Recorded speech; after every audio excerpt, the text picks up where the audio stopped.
Imagine how a Terraria playthrough would unfold if a player used all the cheese strategies the Terraria community has come up with over the years, completely disregarding any sense of fairness or sportsmanship. The mission? To cheese every boss and a lot of other things along the way. The only thing I'm passing on is any kind of duplication glitch, but apart from that, it's all about Terraria Unleashed. And with that, it's time to start our journey of raw and unfiltered cheese. Here we go, new world, new luck. For early game it will be all about efficiency big times. That means no small talk with the guide and straight to work. Killing a slime for torches and collecting a motherload of sunflowers to spread them all around the world later for some shiny speed buffs. Because after all, it's all about speed and efficiency in the early game. So I go with the flow of the birds, for a wise man knows they always fly where the sun shines. I'm not used to the idea and it's new to me that they willingly fly to a desert, but now I'm here and a pyramid seems to rise before me.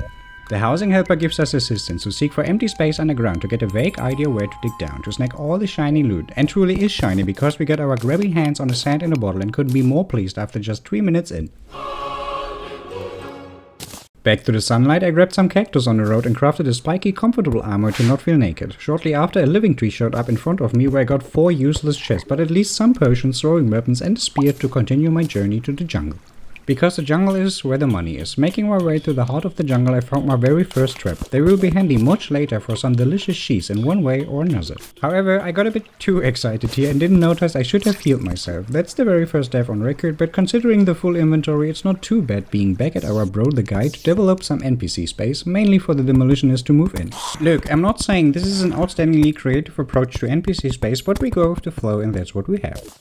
I also got myself some storage outside of my inventory. Well, just a bunch of chests for all the fancy bullshit I collected on my way through the jungle.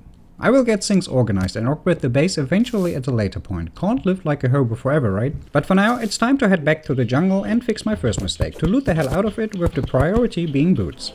Eventually some life crystals or whatever RNG is throwing at me. This time I entered from a different spot and lucky me got blessed with an umbrella right away to fly through the jungle. Now this is much more comfortable, isn't it? I found a couple of accessories I wouldn't say no to, like an anklet for more movement speed and a band of regeneration, and then I stumbled upon... Greed always blinds me. Anyway, I rushed back to the spot and man, I mean, just look at this. 2 jungle shrines and a cabin almost right next to each other. This was indeed worth dying for. I found my boots, the Eye of Cthulhu summoning item and a boomstick. And honestly, I'm actually more hyped about the boomstick than the boots. Although the modifier isn't the best, but the boomstick will be more than useful, that's for sure. Back at base, I expanded the base, added a few extra NPC rooms to keep the party going. Now the big question is, which boss to fight first? King Slime, Eye of Cthulhu or Brain of Cthulhu? But why choose when we can fight all 3 bosses at once? And of course, serve with a little bit of cheese. Anyway, before we ruin the day of some bosses, we needed to gear up. Right on schedule, the arms dealer and my body, the demolitionist, rolled in. Bombs and bullets, exactly what we needed. So I hit the desert horde for gold, fossils and a best statue, and almost without dying.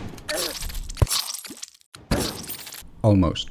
After striving through the desert for a bit, dodging traps, angry antlions and the occasional cactus of doom, more and more items filled my pockets. The deeper I went, the juicier the loot, and I finally got what I came for. The treasure, amber hook, gold potions, extractinator, bass statue, oh, and the full fossil armor set is now mine.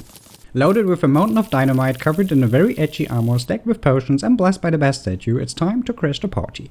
Or at least, that's the plan. I made my way to the Crimson, which is frighteningly close to my base, but that's a problem future Wardo has to take care of, and not me. Anyway, after reaching the Crimson Chamber, I got to work, and naturally forgot half of what I needed. Heading back for some rails and a mini-shock until I finally could start. Back at the Crimson, I started to take care about the rails by hammering them into a bumper. Preparing the site so King Slime won't get stuck here, because this son of a slime usually loves to get stuck in annoying places, and it's also a fine place for a best statue. The chests here at the ground will make the blocks below explosion proof so they can't be destroyed by dynamite. This is important for the boss fight later. From here it's pretty much straightforward, blocking the holes in the ground and taking care of the last remaining enemies like this random golem trying his best. Now I just hope that the dynamite hits well enough for me to get back to my spot fairly quickly, because otherwise this thread is ruined pretty effectively. However, not today. Luck is with me and I got my spot perfectly. The brain is on its way, so it's time to summon the king of all slimes and the Eye of Cthulhu too. And then it's about dynamite, because dynamite equals power.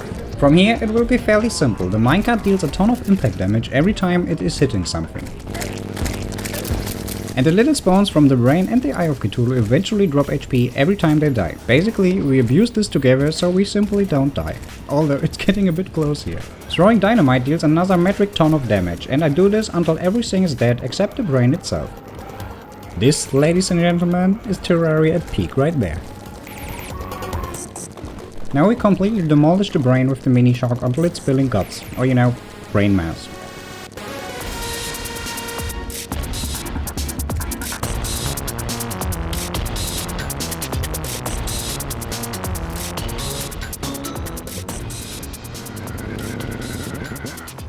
Now that's 3 very crappy loot bags for us. Nothing too fancy here, but as long as I have the Shield of Cthulhu, I don't complain too much. Back at base, stacked with fresh loot, it was about time to get some basics down. I crafted, finally, a new pickaxe and a hammer, because I can.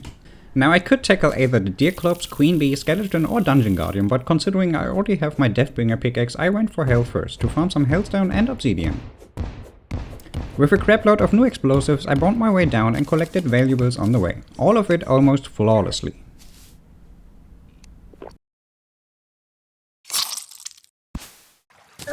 Almost. With the elevator, I started to farm fire blossoms and obsidian to get some obsidian potions, which are the MVPs, you know, the most valuable potions. I'm sorry. But anyway, 2 of them should be enough. More than enough, actually.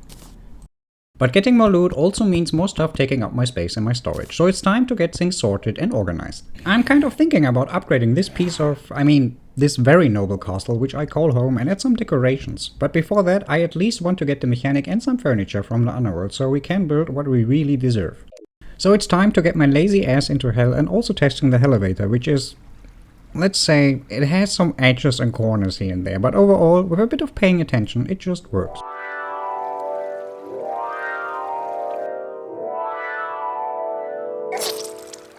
Almost. And second attempt. Flawless. And immediately got to work, getting some Hellforge and... Nope. And third attempt, but this time for real. I managed to grind a good amount of Hellstone without any problems. No annoying bats and no bone serpents being, well, bone serpents.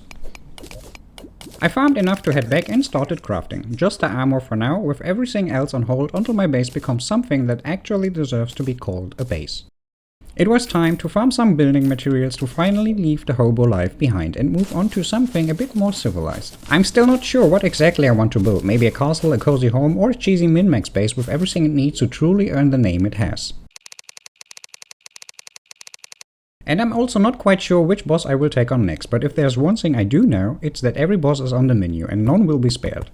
If you want to see more of this series, feel free to let me know in the comments, and don't forget to like and subscribe. Personally, I really enjoyed it so far, and I think there's still a lot more cheese to spread around and use against pretty much any boss that comes our way. Until then, stay healthy and see you next time.